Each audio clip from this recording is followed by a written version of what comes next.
¿Qué tal? Quinta semana de la cursada virtual a distancia, clase número 5, por ende, de Latín 2. Vamos a trabajar en esta oportunidad con el corpus virgiliano, ¿sí? Presentar unas características acerca de la obra de Virgilio, en particular de la Eneida y por ende del género épico, como para preparar un poco el terreno a la lectura que van a emprender en los próximos días de la Eneida. Lectura que, como podrán imaginar, nos va a llevar un buen tiempo, dada la envergadura, ¿no? de la obra, la complejidad, la extensión que presenta. Digamos, un texto que amerita un desarrollo, un estudio detenido, me refiero. Así que vamos a empezar a introducir algunas cuestiones vinculadas con las condiciones de producción, ¿sí? Del corpus virgiliano, porque, digamos, no es una literatura, la de Virgilio, que esté exenta, por supuesto, de las lógicas y de las relaciones de fuerzas de poder que se entretejen en el marco del Principado de Augusto, ¿sí? Así que, si les parece, arrancamos con estas cuestiones a modo un poco introductorio. Bueno, fíjense, primera cuestión que me parece fundamental subrayar tiene que ver con lo que se conoce como el círculo de mecenas. Es decir, Virgilio no escribe perdido en un pueblito de Italia, sino que escribe, digamos, en el corazón mismo del poder. Porque, ¿a qué me refiero con esto? Mecenas era un señor adinerado, muy cercano a Virgilio, por supuesto, y que justamente con sus recursos se dedicaba a mantener, a sostener una serie de escritores y de poetas de la época. Virgilio pertenece a este círculo de mecenas, ingresa después de la publicación de su primera obra, que son las Bucólicas. Ahora vamos a hablar de todo esto. También pertenecen a este círculo Horacio, Propercio, Tito Livio, ¿sí? ¿Se acuerdan cuando leían Urbe Condita en Latín 1?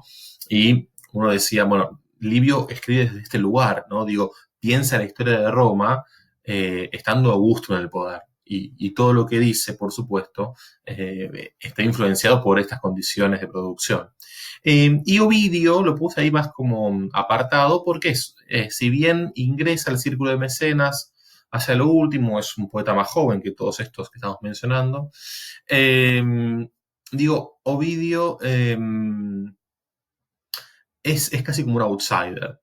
Digo, es un outsider porque, bueno, de hecho, Augusto lo termina mandando al exilio, ¿no? A tal punto es un outsider que sufre el destierro. Es muy interesante, digamos, toda esta cuestión política en torno a la obra de Ovidio y cómo su obra incomoda de una manera, según algunos, la escritura de Lars Amatoria es de alguna manera lo que lo catapulta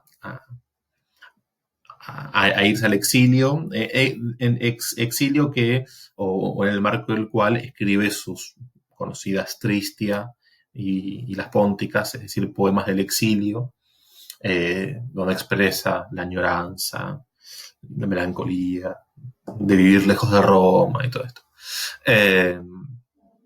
Pero bueno, digo, Virgilio escribe en este círculo de mecenas que estos círculos literarios funcionaban no solo como garantes de cierta producción literaria de culto, ¿sí? Es decir, que son textos que no leía un agricultor, por dar un ejemplo, son textos, insisto, de círculo, de literatura de culto. Y digo un agricultor porque las geórgicas, que es la segunda gran obra de Virgilio, uno puede decir por el título, bueno, es un tratado sobre la agricultura. Bueno, no, nada más lejos. Es algo mucho más complejo.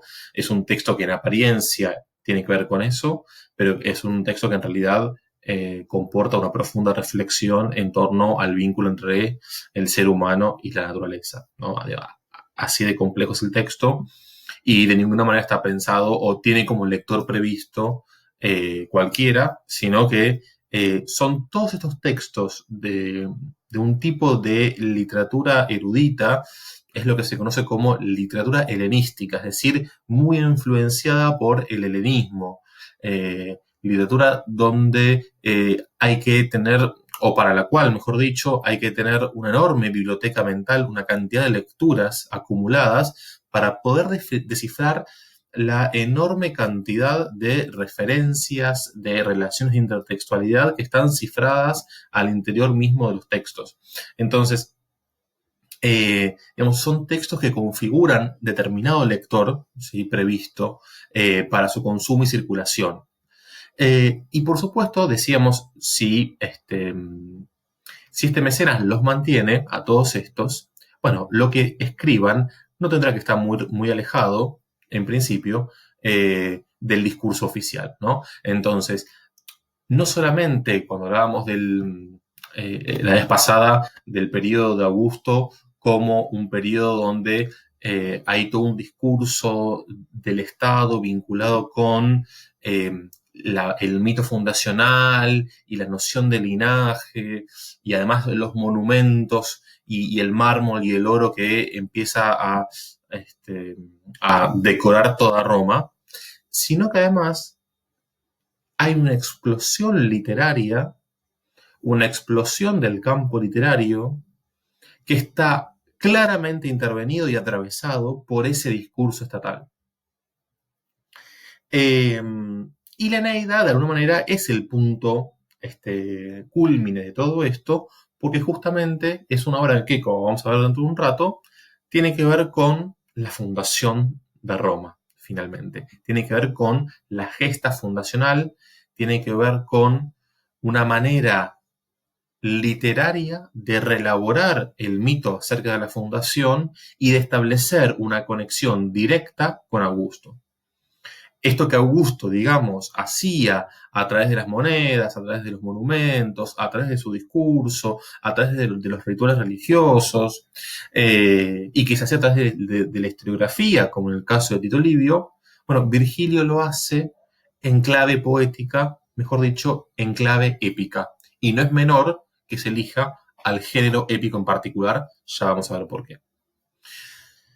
Bueno, Virgilio escribe en medio de todo esto la primera obra que se le conocen 3 obras que sin lugar a dudas son de Virgilio. Después hay una cantidad de poemas conocidos como pseudo-virgilianos, ¿sí? Que es un corpus de textos muy diversos, que lo que se cree casi con un consenso total o al menos muy amplio, es que estos poemas en realidad se tratan de autores apócrifos que imitaron el estilo virgiliano, pero no, digamos, no hay evidencia de que se trate en realidad, hay evidencia por contrario, en rigor, de que sean textos de Virgilio. De lo que no hay ninguna duda es que las bucólicas, las geórgicas y la Eneida son virgilianas. La primera obra, que la pueden encontrar con cualquiera de los dos nombres, me refiero a las bucólicas o a las églogas, son 10 textos, ¿sí?, de poesía pastoril, al modo de Teócrito, ¿sí? El antecedente claro de las bucólicas son las bucólicas de Teócrito, de la poesía griega. Quiero decir, Virgilio relabora la literatura griega a todas luces. Por eso decimos que la impronta del helenismo, de esta literatura culta, que hace referencia no solamente referencias intertextuales al interior del campo literario romano, sino que remite también al campo literario griego, y mucho. En el caso de las bucólicas, tiene como antecedente insoslayable la poesía pastoril. En el caso de las geórgicas, hablamos de la poesía didáctica. Poesía didáctica que, como decíamos, no tiene que ver con aprender a trabajar la tierra o el campo, sino que detrás de ese disfraz o detrás de esa estructura de superficie, lo que hay es, bueno, una compleja elaboración intelectual acerca del vínculo entre el ser humano y la naturaleza. Incluso hay un mito enmarcado, el conocido mito de Orfeo y Eurídice, narrado de una manera realmente conmovedora. Es una fuente para el mito de Orfeo y Eurídice imperdible, el libro 4 de las Geórgicas. Y finalmente, tenemos un poema épico, ¿sí? Como la Eneida. La épica es un género que tiene un código o que presupone cierto código en particular, porque presenta las siguientes características.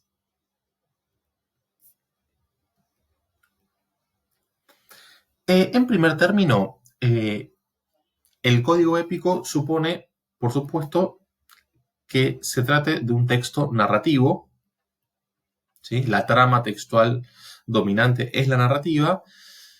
Texto narrativo que cuenta las hazañas de un héroe, por supuesto. Es decir, hay como figura prototípica en torno a la cual gira la historia, ¿sí? La figura del héroe épico, que es distinto al héroe trágico, por supuesto. Hazañas de un héroe que se erige, si se quiere, como modelo o como paradigma de comportamiento. ¿Por qué se erige como modelo o como paradigma? Porque, y esto es muy distintivo de la épica en tanto forma narrativa, que tiene que ver con, son textos que se caracterizan por exhibir la manera que tiene de pensarse y de organizarse, ¿sí? Determinada sociedad. Se ve claramente eso en el código épico y en la Eneida ni que hablar, ¿no? Digo, la épica es un género que en particular se adecua a esta característica, a esto de exhibir maneras de pensarse y de organizarse por parte de una sociedad determinada. Digo, en la Eneida en particular y en la épica en general, permanentemente hay una cantidad de referencias a las costumbres, a los ritos religiosos, a las actividades que tienen que ver, digamos, vamos a encontrar cuando leamos la Eneida una cantidad de referencias que justifican ciertas prácticas cotidianas de los romanos. Ahí están representadas y explicadas y justificadas en sintonía, en principio, con el discurso augustal.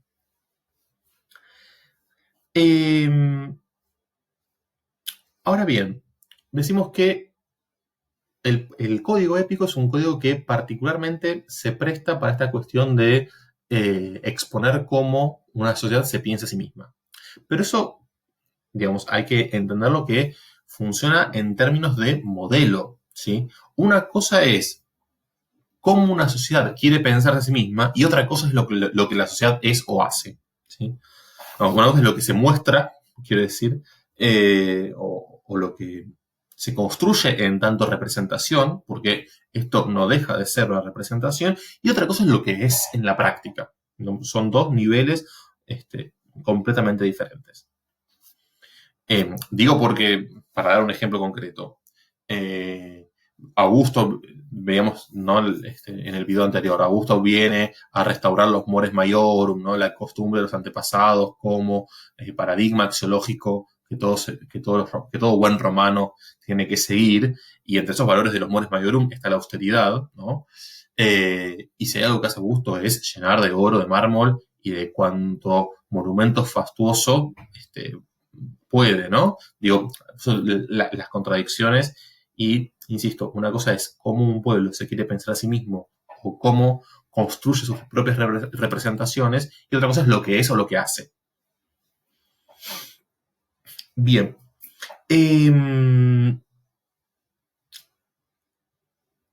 Lo interesante es que en particular en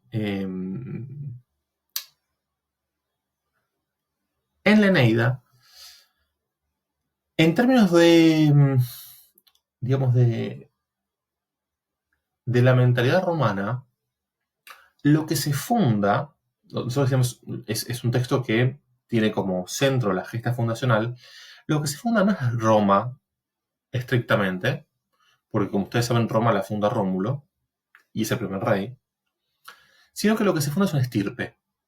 Y esa estirpe, ¿sí? Viene de los troyanos. Es una estirpe que entrecruza dos ramas, ¿sí? Dos razas. Por un lado, la rama troyana vía Eneas, que llega al Lacio, y por otro lado, la de los pueblos latinos, los pueblos autóctonos, ¿sí? A través del casamiento entre Eneas y Lavinia, ¿sí? Que es la hija del rey latino. Es muy interesante en la Eneida la representación de la mujer, como aparece de Creús en adelante. Los roles femeninos son realmente interesantes, hay mucho para analizar y extraer de allí. Bien, el código épico, entonces decíamos antes, me fui un poco de tema. El código épico, decíamos, se caracteriza por ser un texto narrativo que sirve como modelo o paradigma, ¿sí? De conducta o de comportamiento, de modo de ser. Es un paradigma en el sentido etimológico, ¿sí? Del griego, ¿no? Otro rasgo del código épico tiene que ver con lo que se conoce como el metro. Bien, un alto acá. La métrica latina, o la métrica clásica, de cualquier lengua clásica, es muy distinta a la métrica castellana que nosotros conocemos. Ustedes cuando analizan métricamente un poema, por poner un caso, un soneto, lo que hacen es contar la cantidad de sílabas y en función de eso, a través de ciertas reglas poéticas, ¿sí? Como la sinalefa o el hiato y qué sé yo, a partir de eso se determina si el verso, no sé, si el verso es un endecasílabo, un octosílabo, etc. Y en función de eso, en función del esquema métrico y de la estructura poética, ¿a qué subgénero pertenece? Bueno, en la literatura latina y en la poesía clásica en particular, el metro, ¿sí? Es una marca de género también. Es decir, es lo que se conoce como tipologema. Un tipologema es el rasgo distintivo, ¿sí? La propiedad específica que se atribuye a un género para reconocerlo como tal. Uno puede tener distintos tipologemas, ¿no? En el caso de la poesía latina, el metro es un tipologema clarísimo. El metro que utiliza el código épico es el hexámetro. Sugiero entre paréntesis, por eso tenía la página abierta al comienzo, sugiero esta página, PDCarto, ¿sí? PD es el ablativo del sustantivo que significa pie. Es decir, es el pie métrico, ¿no? En esta página PDCarto, lo que van a encontrar son los distintos metros, si chusmean, tienen las estructuras prosódicas, pueden poner, digamos, una palabra y ver qué estructura prosódica tiene, y en particular lo que pueden hacer es tipear acá un verso, ¿sí? Como por ejemplo el primer verso de la Eneida, ¿sí? Indicar que el metro es un hexámetro, y si ponen do acá, lo que hace la página es tirar la métrica. Acá tira distintos textos donde aparecen estructuras similares. Ustedes tienen que ir a buscar Eneida verso 1.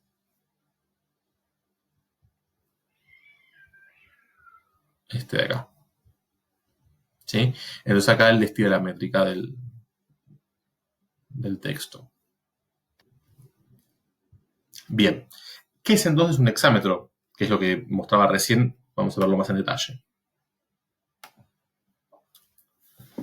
Un hexámetro es un tipo de metro, ¿sí? Que está conformado por 6 pies, de ahí que sea hexa, ¿no? Y este hexámetro en particular se llama hexámetro dactílico. Es decir, el metro está conformado, el verso, la línea, está conformado por 6 pies. Y el tipo de pie es un dáctilo, se llama. ¿Qué es un dáctilo? Es la secuencia de una sílaba larga y de 2 breves. El acento, que se llama ictus, cae en la primera sílaba larga. La particularidad que presenta el hexámetro dactílico en la poesía latina y en la virginidad en particular es que este dáctilo puede sufrir una sustitución por otro tipo de pie equivalente que se llama espondeo. El espondeo implica reemplazar estas dos breves por una larga. ¿Se acuerdan ustedes que las sílabas largas duran 2 morae, ¿sí? Y las sílabas breves duran 1 mora? Entonces yo puedo reemplazar 2 breves por una larga. Y en total tengo las 4 morae del dáctilo, ¿sí? Un dáctilo completo, ¿sí? Dura 4 morae.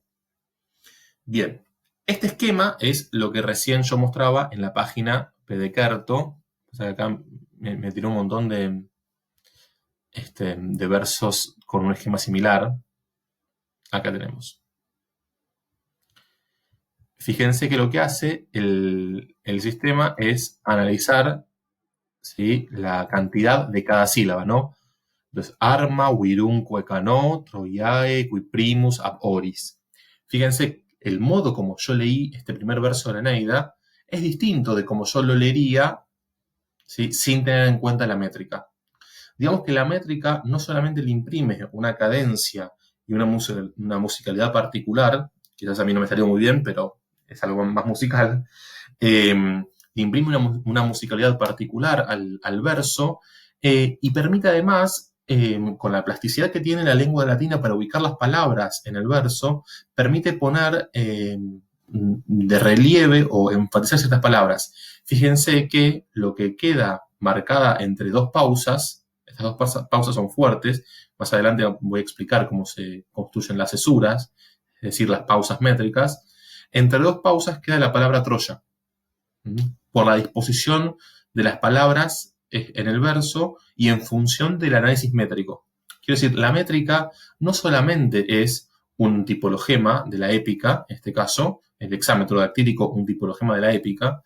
La métrica además, digamos, permite, desde el plano de los sonidos, desde el plano fónico, permite poner en relieve determinadas palabras a partir de ciertos recursos, como por ejemplo el uso de las cesuras, el uso de las pausas, ¿sí? Esto que estoy introduciendo de manera general, después de a poco lo vamos a ir viendo con más detalle, pero quería simplemente que supieran esto. Lo que tiene que quedar en claro entonces es esta cuestión de que el género épico se caracteriza por utilizar un tipo de metro en particular, ¿sí?, que tiene que ver con el hexámetro dactílico, o que se llama hexámetro dactílico. ¿Qué es un hexámetro dactílico? Es una estructura métrica conformada por 6 pies, ¿sí?, por 6 unidades, que no necesariamente coinciden con una palabra, ¿sí? Puede ser una parte de una palabra y parte de otra. O sea, fíjense, por ejemplo, acá, el primer dáctilo, tengo ar es larga, ma es breve y wi es breve. Acá tengo el primer dáctilo completo, una larga y 2 breves, ¿sí? Entonces me llevó, o el primer dáctilo involucró una palabra y la primera sílaba de otra, ¿sí? Digo, no siempre, no necesariamente coincide con la extensión de una palabra, a esto me refiero. O por ejemplo, bueno, oris sí, coincide el pie con la palabra, pero insisto que no siempre, puede o no coincidir. Y ese dáctilo que está conformado por una sílaba larga y 2 breves, a su vez puede sufrir una sustitución, el segundo pie, por una larga, y entonces quedan 2 largas, en lugar de una larga y 2 breves, ¿sí? De un modo u otro, el acento prosódico, el acento que uno le imprime a la lectura métrica del texto, recae siempre en la primera sílaba. Bueno, la cuestión de la métrica lleva tiempo a aprenderla. Yo lo explico porque me parece que es una dimensión del texto muy significativa. Yo voy a hacer, cuando trabajemos con algunos pasajes en latín, el análisis métrico para mostrar justamente cómo funciona esto. Pero no voy a esperar a que ustedes lo hagan, ¿sí? No les voy a pedir que analicen métricamente porque es algo que lleva tiempo. Si se animan y tienen ganas de probar, háganlo. Y esta página que les pasaba, esto que les paso es una curiosidad. Si no les interesa el tema, ignoren, omitan. Pero esta página que les pasaba tiene, bueno, esto, que uno puede insertar un verso, indicar a qué tipo de metro tiene que utilizarse, un hexámetro o un pentámetro, ¿sí? Acá pone estos dos, en realidad hay más tipos de metros. Pero bueno, pone estos dos. Uno ingresa, insisto, el verso, pone, hace clic en hacer y hace la métrica, la resuelve. Digo, es interesante desde ese punto de vista. Y después tiene estadísticas.